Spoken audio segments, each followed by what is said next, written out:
Olá, queridos, graça e paz, sejam bem-vindos para mais um dia de oração, mais um dia de clamor, mais um dia de busca. Já é Natal, né? Bendito seja o nome do nosso Senhor e Salvador Jesus Cristo, que nasceu para nos dar vida e vida com abundância, que veio ao mundo para cumprir um propósito de Deus. Aqui no Evangelho de Lucas, no capítulo 2, no versículo 10, diz assim: "E o anjo lhes disse: não temais, porque eis aqui vos trago novas de grande alegria, que será para todo o povo. Pois na cidade de Davi vos nasceu hoje o Salvador, que é o Cristo, o Senhor. Isto vos será por sinal: achareis o menino envolto em panos e deitado numa manjedoura." E no mesmo instante apareceu com o anjo uma multidão dos exércitos celestiais, louvando a Deus e dizendo: "Glória a Deus nas alturas, paz na terra, boa vontade para com os homens." E aconteceu que, ausentando-se deles os anjos para o céu, disseram os pastores uns aos outros: "Vamos, pois, até Belém e vejamos isso que aconteceu e que o Senhor nos fez saber." E foram apressadamente e acharam Maria e José e o menino deitado na manjedoura. E vendo, divulgaram a palavra que acerca do menino lhes fora dito. Oh, aleluia! Hoje nós comemoramos, o aniversário do Senhor Jesus. Como falávamos ontem aqui, Jesus não nasceu no dia 25 de dezembro, mas nós louvamos porque foi um marco, na humanidade, o nascimento do nosso Salvador, que veio ao mundo para nos resgatar, para nos comprar para o Pai, E ele foi o sacrifício vivo, santo e agradável ao nosso Deus. Ao Senhor toda honra, toda glória, todo louvor, hoje, amanhã e sempre, em nome de Jesus. Que este dia seja um dia abençoado para você, que este dia seja um dia de paz, um dia de alegria, que o Espírito Santo envolva você, envolva a sua família, que a presença de Deus esteja no seu lar, tocando, quebrantando os corações, que haja despertamento no nome do Senhor Jesus Cristo. Amém? Você que já está conosco, seja bem-vindo, em nome de Jesus, para mais um dia de intercessão e ótimo Natal para todos vocês, em nome de Jesus. Vamos orar e entregar essa transmissão nas mãos do Senhor? Feche os olhos se possível. Pai, nós entregamos em Tuas mãos a nossa transmissão, pedimos direção, sabedoria, entendimento, ser conosco. Guia-nos, envolva-nos com a Tua presença. Nós entregamos, Pai, tudo e todos ao Senhor. Pedimos a Tua proteção, cerca-nos, guarda-nos e livra-nos do mal, de todas as ciladas do inimigo, Senhor. Nós oramos no nome de Jesus e agradecemos. Amém. Amém? É isso, queridos. Estamos na presença de Deus. Que o Espírito Santo te abençoe, Que Ele envolva você. Eu não sei em que horário você está participando, assistindo a transmissão. Se você está agora conosco, nesse momento, nessas horas da manhã, às 7h pouca da manhã. Se você está assistindo na parte da tarde, acordou tarde hoje, feriado, dormiu muito tarde ontem, enfim. Mas independente do horário que você está participando, que o Espírito Santo continue te envolvendo, te abençoando em nome de Jesus. Nós não estamos ao vivo, estamos aqui, é uma transmissão gravada, mas eu sei que o Espírito Santo vai alcançar você. Você pode colocar nos comentários o seu pedido, cumprimentar um ao outro, desejando aí um Feliz Natal, liberando bênçãos sobre os nossos irmãos, ok? E eu quero também pedir para você compartilhar o link, enviar para outras pessoas, para as pessoas que precisam de oração, para as pessoas de oração, e daqui a pouco vamos orar em nome de Jesus. Nós estamos no Salmo 116, no versículo 12 e no versículo 13, que o salmista diz assim: "Que darei eu ao Senhor por todos os benefícios que me tem feito? Tomarei o cálice da salvação e invocarei o nome do Senhor." Bom, ontem falávamos deste reconhecimento, do salmista acerca dos benefícios do Senhor e o desejo do seu coração em demonstrar sua gratidão. Ele reconhece, os benefícios de Deus na sua vida. Isso não significa que o salmista, naquele momento, talvez estivesse vivendo um momento bom, Talvez ele estava vivendo um momento difícil, mas ele mesmo assim estava reconhecendo que ele foi muito beneficiado usado pelo Senhor. E é isso que nós precisamos fazer. Às vezes, quando nós estamos em lutas, em batalhas, às vezes estamos tão cegos pela luta, tão cegos pela batalha, que não prestamos atenção no que Deus está fazendo.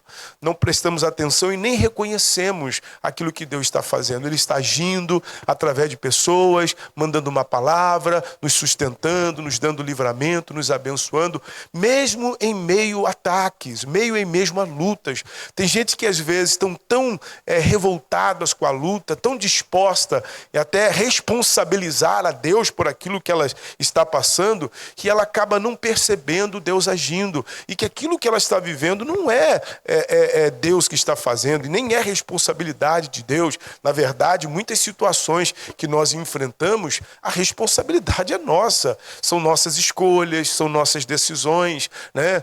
Tomamos decisões precipitadamente, fazemos escolhas de qualquer maneira, e isso acaba gerando consequências. E quando as consequências surgem, nós questionamos, nós reclamamos com Deus do porquê daquilo, por que Deus permitiu, por que Deus não guardou, quando são frutos, são consequências das nossas escolhas. Todo ser humano tem um livre-arbítrio, tem um poder de escolher, mas mesmo quando a gente faz escolhas erradas e sofre consequências por conta dessas escolhas, Deus está sempre demonstrando o seu amor, sua graça, sua misericórdia, nos dando livramento, estendendo suas mãos para nos socorrer, para nos proteger.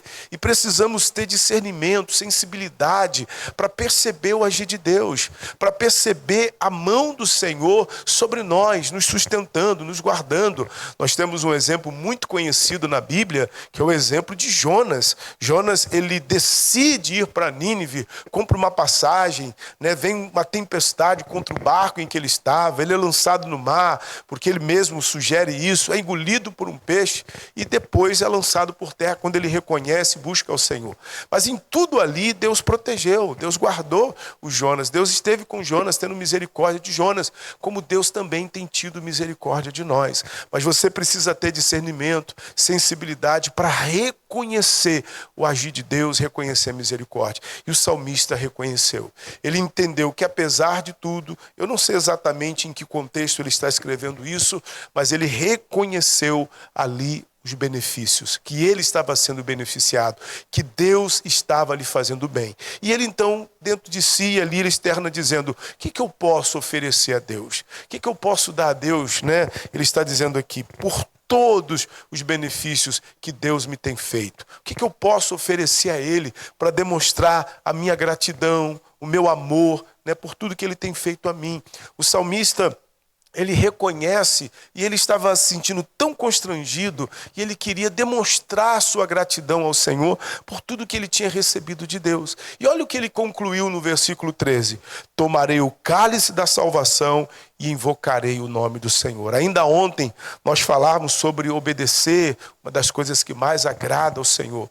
E tomar o cálice da salvação também é um ato de desobediência, porque é isso que Deus espera de nós. É importante colocarmos aqui o seguinte, o cálice da salvação não se refere a cálice de sofrimento, de luta. Quando a Bíblia fala de cálice, e muitas vezes ela está falando no sentido literal, e aí é interpretado como um copo, como uma taça, e outras vezes ela está falando no sentido figurado, significando o juízo de Deus, significando a salvação de Deus, significando a morte, significando a vida, a maldição, significando a bênção de Deus. E aqui nesse caso especificamente, o cálice é o cálice da salvação, né? Não é o cálice do sofrimento, o cálice da ira de Deus Jesus já tomou. Lá em Mateus capítulo 26, o próprio Senhor Jesus ora ao Pai dizendo, Pai, se for possível, passe de mim este cálice, todavia não seja como eu quero, mas como tu queres. Jesus tomou o cálice da ira de Deus para que nós tomássemos o cálice da salvação. Eu não sei se você já passou por isso, ou se você já ouviu algo desse tipo, né, de um pai, de uma mãe que deixa de comer algo para o filho comer. Ele deixa de se alimentar para o filho comer. Ou então ele come a pior parte da comida, do alimento, para deixar a melhor parte para o filho. Né? Provavelmente alguns que estão participando da transmissão já viveram isso, ou viveram isso comendo a pior parte para deixar para os filhos, ou vendo os pais comendo a pior parte para deixar a melhor parte para você. Ou você soube de alguém que fez isso. Basicamente é isso. Jesus, ele tomou o cálice da ira de Deus. Ele recebeu as maldições em nosso lugar. A Bíblia diz que ao Pai agradou moê-lo, fazendo enfermar. Lá em Isaías, no capítulo 53... o profeta descreve aqui a dor de Jesus no Calvário. Deixa eu ler para você, Isaías 53, no versículo 1 em diante. Quem deu crédito à nossa pregação? E a quem se manifestou o braço do Senhor? Porque foi subindo como renovo perante ele, como raiz de uma terra seca. Não tinha parecer nem formosura. E olhando nós para ele, nenhuma beleza víamos para que o desejássemos. Era desprezado e o mais indigno entre os homens de dores, experimentado nos trabalhos, como um de quem os homens escondiam o rosto. Era desprezado e não fizemos dele causa algum. Verdadeiramente, ele tomou sobre si as nossas enfermidades, as nossas dores, e levou sobre si. E nós o reputávamos por aflito, ferido de Deus e oprimido. Mas ele foi ferido pelas nossas transgressões e moído pelas nossas iniquidades. O castigo que nos traz a paz estava sobre ele, e pelas suas pisaduras fomos sarados. Todos nós andávamos desgarrados como ovelhas, cada um se desviava pelo seu caminho, mas o Senhor fez cair sobre ele a iniquidade de todos nós, e ele foi oprimido, mas não abriu a boca. Como um cordeiro foi levado ao matadouro, e como ovelha muda perante os teus tosqueadores, ele não abriu a boca. Da depressão e do juízo foi tirado. E quem contará o tempo da sua vida, porquanto foi cortado da terra dos viventes, pela transgressão do meu povo foi atingido. Olha o versículo 9. E puseram a sua sepultura com os ímpios e com o rico na sua morte, porquanto nunca fez injustiça, nem houve engano em sua boca. Todavia, ao Senhor agradou moê-lo, fazendo enfermar a sua alma. Quando a sua alma se puser por expiação do pecado, verá a sua posteridade, prolongará os dias, e o bom prazer do Senhor prosperará na sua mão. O trabalho da sua alma ele verá e ficará satisfeito com o seu conhecimento. O meu servo, o justo, justificará muitos, porque as iniquidades deles levará sobre si. Pelo que lhes darei a parte de muitos, e com os poderosos repartirá ele o despojo, porquanto derramou a sua alma na morte e foi contado com os transgressores. Mas ele levou sobre si o pecado de muitos, e pelas transgressões e pelos transgressores intercedeu. Queridos, ele nos substituiu naquela cruz. Ele tomou este cálice, o cálice da ira de Deus, para que nós tomássemos o cálice da salvação. O cálice da salvação é este mesmo, querido. E uma das melhores maneiras de agradarmos a Deus é tomando este cálice. O salmista diz: o que eu posso dar ao Senhor por todos os benefícios? Ele entendeu que a melhor maneira de ele demonstrar gratidão era assumir e viver esses benefícios para a glória de Deus. E então ele decide: tomarei o cálice da salvação. É interessante ele falar isso, porque ele diz tomarei. Significa que ele ainda não havia tomado aquele cálice e que ele precisava tomar. Como muitas pessoas de Deus, né, que cultuam, que adoram, que louvam o Senhor, mas que ainda não tomaram essa decisão de tomar o cálice da salvação. Cabe a nós tomarmos esse cálice e assumirmos aquilo que custou a vida de Jesus no Calvário. Jesus veio para que você tenha vida e a tenha com abundância. Amém? Vamos orar? Amanhã a gente fala um pouco mais desse assunto. Amanhã a gente vai fechar aqui essa passagem. A gente volta um pouquinho nesse ponto e conclui essa semana essa mensagem. Vamos orar, vamos falar com Deus, vamos colocar diante de Deus a nossa vida em nome de Jesus. Vamos lá. Senhor, nosso Deus e nosso amado Pai, mais uma vez em oração neste dia, nós nos achegamos com gratidão por tudo, Senhor. Obrigado, Senhor, pelo nascimento de Jesus. Obrigado, Senhor, pelo preço que Ele pagou, que o Senhor pagou lá na cruz por nós. Nós te louvamos, te bendizemos, te glorificamos por tudo que o Senhor tem feito na nossa vida e através da nossa vida. Nós rendemos louvores a Ti. Oramos, Pai, ao Senhor, com gratidão, Senhor, e queremos honrar o Teu nome, queremos glorificá-lo, Senhor, não apenas com as nossas palavras, mas também com as nossas próprias ações. Nós queremos exaltar o Teu nome com a nossa vida, queremos Te honrar. Por isso, nós nos apresentamos ao Senhor em nome de Jesus, para pedir luz, entendimento, inspiração e revelação. Pai, eu coloco diante de Ti o coração de cada pessoa. Eu coloco diante de Ti, Senhor, esta pessoa que ainda não tomou o cálice da salvação. Que ela também, como salmista, possa, meu Deus, mostrar a sua gratidão ao Senhor, Pai, tomando deste cálice. Eu oro apresentando ao Senhor os que estão doentes, acamados, hospitalizados. Quantos, meu Deus, que estão passando o Natal internado em hospital. Quantos que estão passando, meu Deus, o Natal de acompanhante a um parente, a um familiar. Quantos, meu Deus, que estão passando o Natal chorando a perda de um ente querido. Quantos que estão presos, meu Pai, e passando o Natal no cárcere. Quantas crianças estão longe dos seus pais. Ah, Senhor, eu peço que o Senhor venha confortar os corações, venha fortalecer em nome de Jesus Cristo. Meu Deus, manifesta a Tua presença nos hospitais, nos presídios. Manifesta, meu Deus, em cada lar, em nome de Jesus. Que cada lar, meu Deus, aonde essa intercessão está chegando e até mesmo aonde ela não vai chegar, que ali a Tua presença se manifeste em todos esses lugares. Senhor, convença o homem do pecado, da justiça, do juízo. Abra seus olhos espirituais, quebranta-os, levanta-os em nome do Senhor Jesus. Nós oramos, Senhor, pelas famílias, meu Pai, que não tem nada para comer neste dia, que passaram a noite, meu Deus, também sem nada para comer. Quantos chefes de família desempregados estão com o coração tomado de tristeza. Ah, Senhor, tem misericórdia, estenda as mãos, meu Pai, e livra o Teu povo do mal, em o nome de Jesus. Pai, eu oro entregando, meu Deus, nas Tuas mãos cada pedido de oração, cada pessoa, cada lar, cada família, no nome de Jesus. E na certeza de que o Senhor ouviu a nossa oração, nós agradecemos em nome de Jesus. Amém. Amém?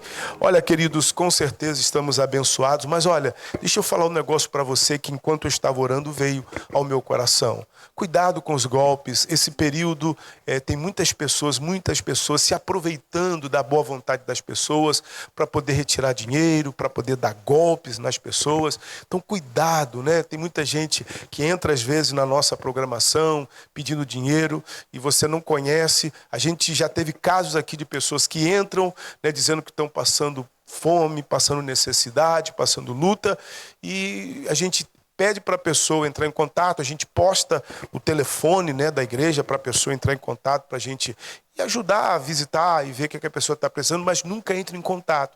Então são pessoas que elas não querem ajuda, elas estão ali só para tirar dinheiro. Cuidado, golpe na internet, né, pessoas se passando, né, pessoas que estão precisando, empresas golpistas, né, que criam mensagens no YouTube que entra pedindo dinheiro para orfanato, pedindo dinheiro para asilo. Nada disso é verdade. A gente precisa ter muito cuidado. As pessoas elas ficam muito sensibilizadas nesse período e às vezes acabam fazendo o que não pode. Certamente existem muitas pessoas precisando de ajuda e o Espírito Santo vai te conduzir para que você possa ajudar. Às vezes o seu vizinho está aí passando aperto, passando necessidade, precisando de uma cesta básica, precisando de repente de uma ajuda, sua luz foi cortada, sua água. Então veja pessoas que estão perto de você, que você conhece, que está precisando de ajuda. Às vezes a ajuda que a pessoa está precisando não é nem financeira, uma visita, um abraço, uma palavra, alguém que vai lá para ouvi-lo, né, dar atenção, enfim. E o Espírito Santo vai te guiar. Mas vigie, o pé no chão,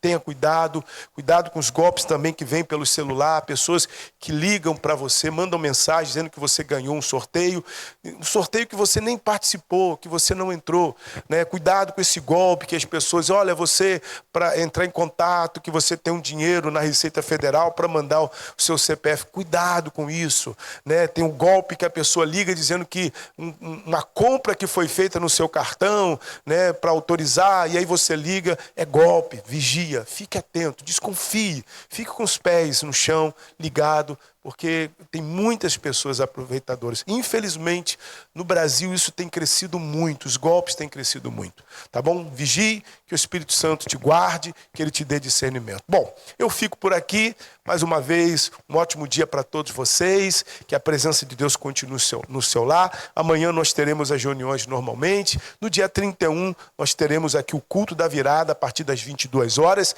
eu acredito que vai ser uma bênção também no nome de Jesus. Os horários estão aí, ó, no telão, Flavinho colocou aí no telão, os horários dos cultos, tá bom?